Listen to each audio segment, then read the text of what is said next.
That was the agitation of the Labour Union during the parade of Bola Ahmed Tinubu on June 12. Now, World Bank just approved 2.25 billion loan to support Nigeria's economic reform, stabilize economy. Tinubu has gone to borrow 2.25 billion naira from World Bank. He said he's going to use it to stabilize economy.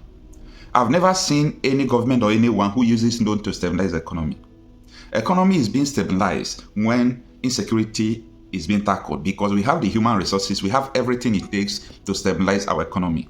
I'm surprised that this government don't still know what to do, because all this loan they are borrowing, at the end, it will make our own value to reduce, it will depreciate our currency and so on and so forth.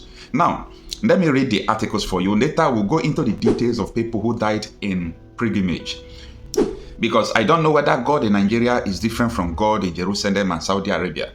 The federal government of Nigeria spent almost 400 billion naira, but the official amount they told us was 90 billion they used to sponsor all these pilgrims to Saudi Arabia, and it has been recorded that almost 11 of them have died where they went on pilgrimage. This is a disaster. Spending money to kill your citizens. We are going to come into that details shortly. Now, the article reads, the World Bank has confirmed the approval of the sum of 2.25 billion to support the Nigerian government's economic reform.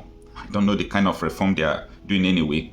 The Global Bank, in a statement where it confirmed the approval of the money, said that it approved 1.5 billion for the Nigerian reforms for economic stabilization to enable transformation development policy financing program, and $750 million for the Nigerians accelerating resource mobilization reform program for resource. Are you sure that all this money that they are not going to embezzle it? Because Nigeria is fond of embezzling money. I'm very, very sure that this money will not be channeled to the right direction.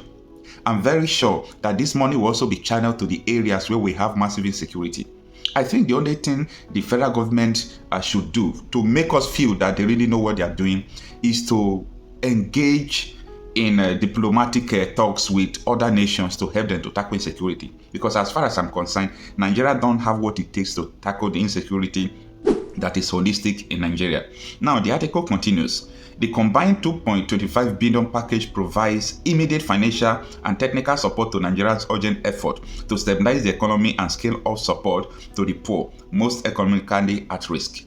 This money that the World Bank borrowed Nigeria now, do you think that they are not borrowing it because they just want to use it to pay salaries?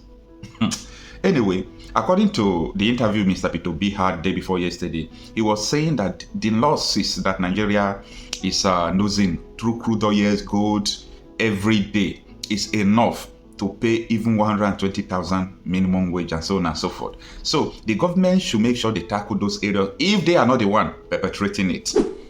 Now, the article continues. It says the World Bank, in a statement captioned, supporting Nigerians' homegrown reforms, new World Bank financing for inclusive growth and revenue diversification, noted that Nigeria, which is confronted with a fragile economic situation, recognized the urgency of changing course and embarking on critical reforms to address economic distortion and strengthen the financial outlook. The Global Bank said that initial critical steps to restore macroeconomic stability, boost revenues, and create the condition to reignite growth and poverty reduction have taken place. You know, I think I have a suggestion. World Bank is corrupt. World Bank is corrupt. I have a reason why I'm saying that World Bank is corrupt. World Bank is talking about lending money or borrowing Nigerian money. They keep on borrowing Nigerian money to reform the economic situation and so on and so forth. Are they dumb, or they don't know what they are doing to see that Nigeria insecurity is the major problem? Why the economic situation, food crisis, everything is just having crisis? Because even though you bring trillions of dollars to Nigeria, the question is, where is the food? Even though you bring the whole money, you put money into agriculture, who is going to go to the farm? The money won't be enough to pay ransom. If they kidnap 1,000 people, this money they are borrowing won't be enough to pay ransom. So, what I think the World Bank should do, see, not every country that just come to you, you lend them money. You already know what is going on in Nigeria. The security situation is the main problem. And now today, people are crying that things are very expensive. I am telling people that there will be like 200% increase on the price of foodstuff in the market from next year. The reason is because this year people are crying, but they are not planting. They are not investing in agriculture because of banditry. People are no longer going to farm. So next year, what is going to happen? Everything is going to turn around. So that is why I say that I perceive corruption, that World Bank is corrupt, because if they are not corrupt, I do not see any reason why they keep on borrowing money to a government. They know that they are unable to tackle insecurity. Without insecurity, all these things they have been speaking is grammar. The whole money they have been borrowing is for embezzlement without tackling insecurity, which is the major problem facing Nigeria. Now, our country is said to be broke. Please, take it from me. Senator, Nigeria is not broke. We are made broke by the government and the policies of the government. One, and I'm just going to give you a few examples where we can raise over $100 billion in 6 months, and people are wasting our lives.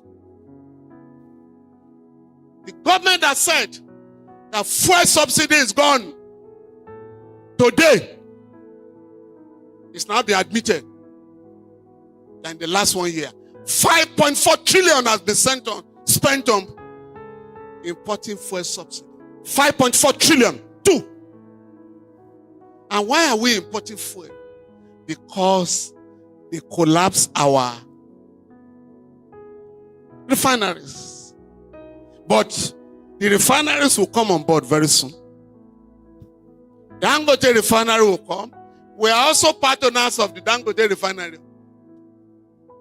Nigeria is said to have own 20% because when Dangote had problem, Nigeria took a loan of $2.7 billion and gave to Dangote.